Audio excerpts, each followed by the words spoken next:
Joining us this morning is a former governorship candidate of the Action Democratic Congress, ADC, and arguably the newest member of the People's Democratic Party in Lagos State. And of course, you're across the country, Funsho Doherty. Good morning, and thanks for joining us. Good morning. It's a pleasure to be here. Thanks Good for to having have me. Not sure if to start with the PDP conversation or the protest conversation, but I think whichever. We'll get to the PDP conversation later. Sure. Let's start with the current burning issue across the country, and your just general reaction to it. There had been a build-up, so that the government had time, and a lot of people had time to react to it all the while. But we still saw how it played out yesterday. Yes, and it was, I think, a bit predictable because these things tend to take this course. The question really that you ask is was there really an alternative? Because the people are coming from a place of deep conviction. People are in pain. It is widespread. It is nationwide. And you can understand the feelings that are driving these actions of the people. And of course, it's their constitutional right to protest. And that is something that we must actually protect because it's an essential part of democracy. And if we don't have that, we're in sort of an autocracy which nobody wants. So having said that, leading up to the protest, it was clear that people were resolved and resolute that they were going to come out and make their voices heard. We also know that given historical antecedents, it is likely that you will have pockets of violence, that people who have their own intentions, nefarious aims, will come and try and participate. So that, again, was to be expected. So in a sense, I would say I'm not terribly surprised with the way things have turned out. I think the onus is on government to ensure, because one of the things that I have said is that since the last NSARS, one of the things I said was that it's only a matter of time before you have the next protest. Yep. All major cities see protests from time to time. So as a government, one of your key infrastructure assets are those assets that you have to manage these kinds of situations in a way that is not non-lethal, in a way that allows you to accommodate that constitutional right, but to do it in a way that is safe. So whether it's water cannons, whether it's protective equipment for your security personnel, you invest in these things ahead of time so that when these things occur, you are in a position to roll out those assets. So the onus, I think, is on government, not to kind of suppress that right, but to have ways of accommodating that right and managing it in a way that is consistent with the kind of democracy that we want to build. Yeah. All right. Now, once we see that there are several demands, different parties having different demands for these protests. Yeah. The one underlying demand that we can all agree with is the fact that people are hungry and people are asking for better economy. Now, this hunger, we can say, is as a result of maybe some of the policies that have been made by the government of the day that has led us to where we are. We know you as a very strong voice. You've had a very strong voice of opposition. You called out recently, I think sometime last year, you did call out the misappropriation in the budget. And one of the arguments we oftentimes will hear that regardless of which party came into power, we would have inevitably ended where we are. People will have still had to deal with the same level of hunger. Is that a position that you agree with? Well, I mean, a lot of the fruits that we are eating today were sown in the past. So to that extent, there's some element of truth there. Of course, that doesn't excuse a government in power because, coming into power, one of the things that you say is that you have the ability to manage the situation, and all of that. And so, it's not an excuse to come in and say that, and by the way, the government in power is the same party that was in power in the previous administration tenure. Yeah. So that argument only goes so far. More importantly, people are concerned with where they are today and how you manage where they are today. Are they worse off today than when the administration comes into power? So it's, I would say that, yes, there's some element of truth to say that, it's not all the doing of the present administration. Everybody would concede that. I would certainly concede that. But I also say that the management of it by the current administration has also left a lot to be desired. And in particular, the ability to manage the impact on the people and also manage the expectations and the emotions of the people, I think also leaves a lot to be desired. I think we have seen a government that is maybe a bit high-handed in the way they've approached and a bit distant from the people. And I think that this, and also I would add that part of what drives the reactions of people is the actions of the leaders themselves. Yeah. So if people are bearing unbearable burdens, but they see that the leaders are in the same boat with them and are sharing in their sacrifices and concerns, it's one thing. If, on the other hand, there's profligacy, there are visible excesses, unfathomable in some instances, and you keep tightening the screws on the people, it's only a matter of time before that kind of erupts. Yeah. And I think that is partly what we are seeing. Yeah, but I did mention it this morning, that this, for me, looks like the report card for the current administration 14 months into government, into our post-inauguration.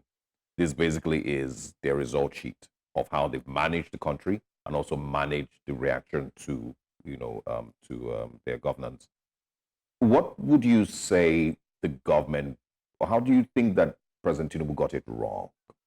Mostly after fighting so hard for that position. Same thing with President Muhammadu Buhari, contested 3 times, eventually got to win it. And then, of course, we saw what those 8 years were like. So what do you think President Tinubu got wrong? Was it his appointments? Was he overwhelmed or underprepared, for the role? And, or is this a situation where there wasn't necessarily any plan to fix the country? So I think there are elements of all of those things that you've mentioned. I think, first of all, running a country is a very complex thing. And, one should not assume that the prior experience that you have would immediately transfer. Running Nigeria is different from running Lagos State in the sense that it's a multicultural, multi-dimensional situation, and you have to manage various constituencies that are not homogeneous in a sense. That's one. Secondly, I think there was so much focus on winning the presidency, right, and the massive effort associated with that, and less focus, I think, on the nitty-gritty of what would be needed to manage what was already a difficult situation that everybody could see. And so if you look at the first few actions that were taken, whilst I think it was more about sending a signal of boldness and, and sort of flair, rather than sort of a thought through, calculated, well-researched and planned set of measures, taken together with mitigating, supporting measures, bearing in mind the impact that those things would have on the people. And if you don't do that in an integrated way, you end up with the kind of situation that we have. So you might make a dramatic statement that may get accolades, but when the effects come in,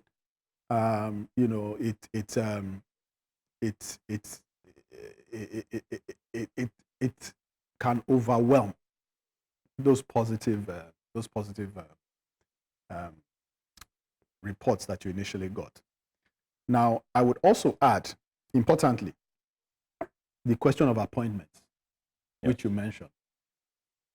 Because, again, managing a country like Nigeria is a complex dynamic, especially if you're in a situation where the economy is in a difficult place. You need the best hands. It was very clear to me, and I think to many people, that there were a lot of compromises in the cabinet that was put together. While there will always be some element of compromises, I think part of what we are seeing is the effectiveness of that cabinet in the reality of it. Because at the end of the day, it's one thing to announce appointments. It's another thing for those people to begin to work. And it's another thing to begin to see the results that it produces. Is there any examples you can share with regards, round pegs and square holes? I don't want to get into specifics, right? I don't want to get into specifics, but I think that at the end of the day, the government is the cabinet, and and also the legislators. Let's not forget. All right. But the appointive offices are the ones that the president has the direct responsibility for appointing, and this is the executive who does the work, right? One of the things that I also think is that you need a cabinet that has not just technical competence, right? But you need a cabinet that has that can serve as a counter, in some sense, a counterweight to the presidency, right? Because if you think about effective organizations are not organizations that have a strong leader and everyone else that sort of falls in line with the strong leader, right?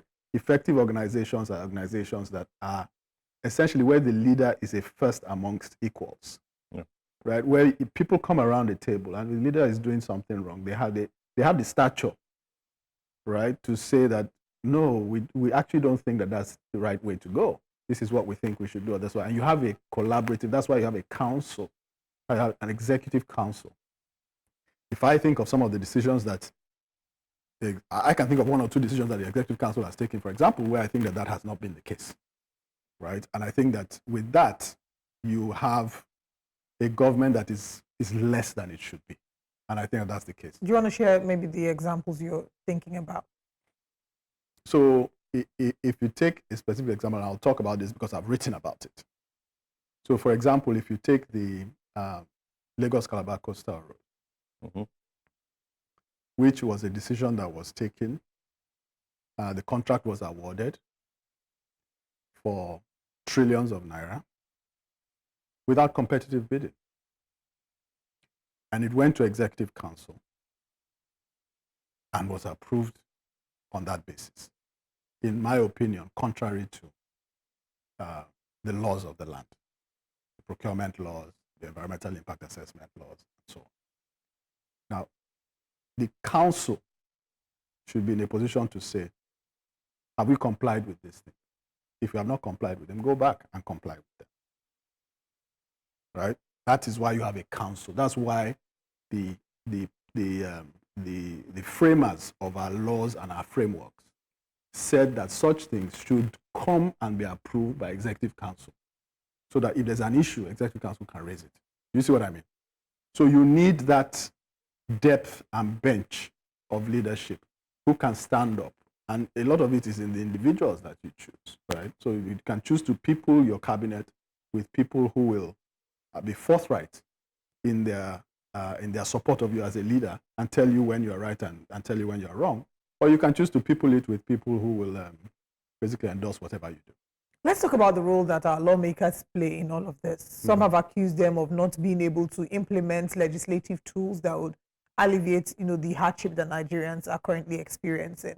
But let's talk about so far how they have fared. Yes. Very recently, bearing in mind the statement by the Senate president where he had said, let them go and protest. We will be here eating. What was the first thing that came to you when you heard that? And how would you say the lawmakers have fared in general? Look, I don't want to tar everybody with the same brush.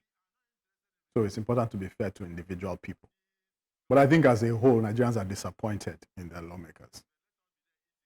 There's a sense that they are disconnected from the people. There's a sense that they are, they don't share the experiences of the people. If you look at the, even things like the way their compensation is set and so on, it is at odds with progressive democracies across the world, right? So to me, I think that the fundamental role of legislators, which is lawmaking and then representation of the people, right? In both of those areas, I would say they've fallen short of expectations. And I think that in particular, this present administration I do not see as being an independent arm of government from the executive, because part of the checks and balances that we have in our democratic system is that you have three co-equal arms of government. You have the executive, you have the legislature, and you have the judiciary. And they serve as a check and balance on one another.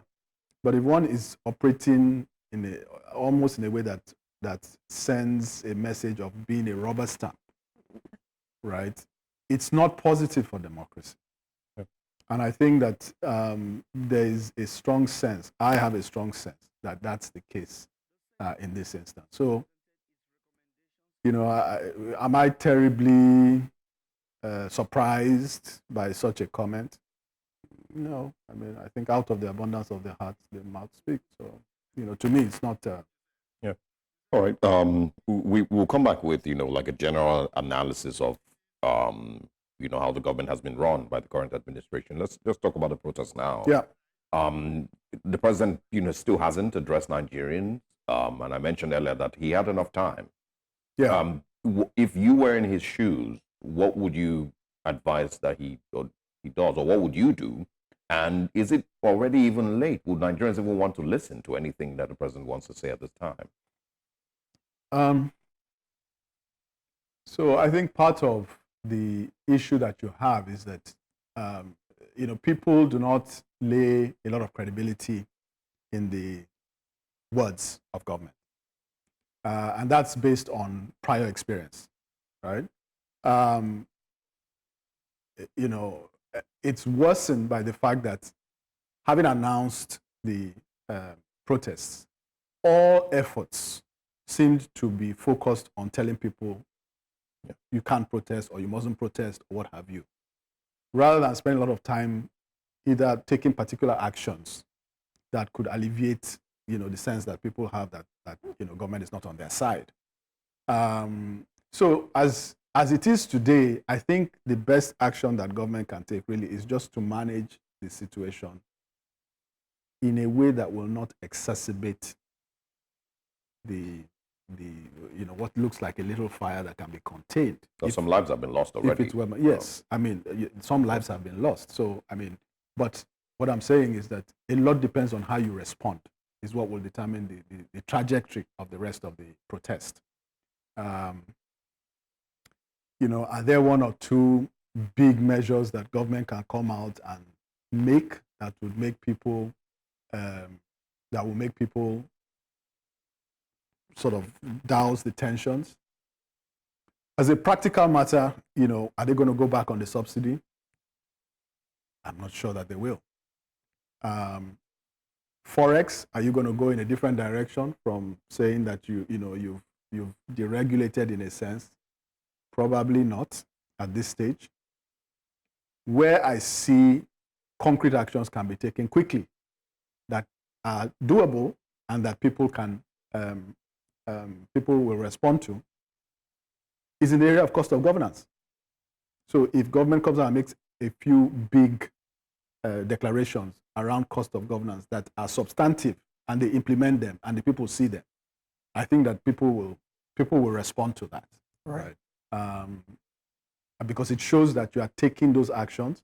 Those actions are actions that impact you directly in a way that people can see, and it shows that you're putting yourself in the same boat with them. So from day one of the protest and the response that we've seen, unfortunately, we've seen that 16 people have been killed. There have been violence, erupting in different parts. Yep. How do you foresee that the rest of the... Let's talk about day two. What do you think day two is going to look like? Well, I don't have a crystal ball. So I guess in a way, we'll have to see how it plays out.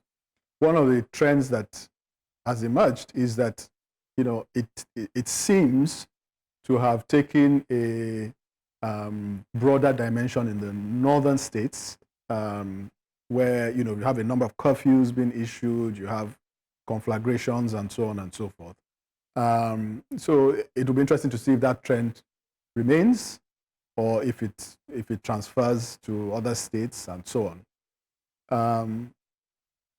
I really don't have an answer. I think we'll have to wait. I think today will actually be, so the first day is the first day, right? So we'll see. We've seen that play out. I think the second day, the third day will give us a sense of what the staying power is, how people are, is it building momentum, or is it, staying constant, or is it beginning to dissipate?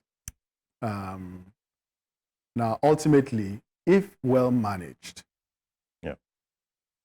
in a way that does not fan the flames, right? If the security agencies are moderate in their response and so on, and government can announce one or two measures, particularly again in this cost of governance area, with time, people may feel that the point is made, and people don't like fighting long wars anyway.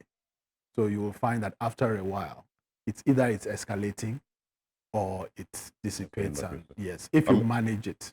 Yeah, we will see. I mean, it's up to them to decide, how they would handle it. Yes. The country belongs to all of us, but we'll see. But I want us to then, maybe we'll have time to come back to this. But let's talk about, your recent, announcement, moving from the ADC to the PDP. Just quickly, what prompted, that decision, and why the PDP?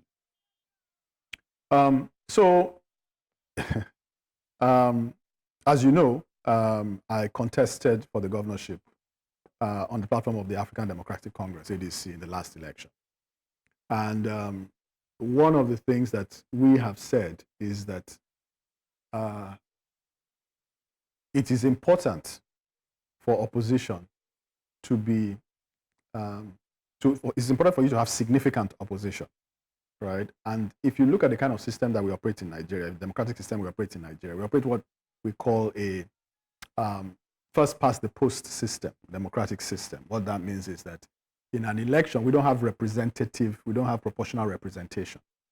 And what that means is that in an election, the candidate who has the most votes wins, regardless of whether he has, 35% or 40%, right? You don't need a majority to win. And in those systems across the world, what you will find is that over time, they tend to move in the direction of a two-party structure. And the reason for that is because you have an incumbent, and you generally need an opposition that is of significant size to challenge the incumbency. And then you have the play of those, the interplay of those. So you have the Democrats versus Republicans in America, you have the Labour and Conservative movement in the UK, and so on, right? And where you have a splintered opposition, in the kind of democracy that in which we operate, it just keeps the incumbent strong and in place, all right? So that's a foundation. Now, in saying that, I believe, when you bring it down to Lagos in particular, that Lagos has been under-governed since 1999. We spent a generation. Lagos is still lacking many of the fundamentals. So there's public water supply, for example, which is the basic thing that you would expect in a modern city, is an issue. Regular, stable and regular, available, affordable power supply, which you might partly argue is a national issue, but for a city of Lagos's stature commercially, after 30 years under one administration, should not be the case. Quality of education, quality of healthcare, and so on. Even basic public law and order is an issue. So many of these issues still exist. So in looking at this, we've said that it's important to have an opposition that can challenge the incumbent.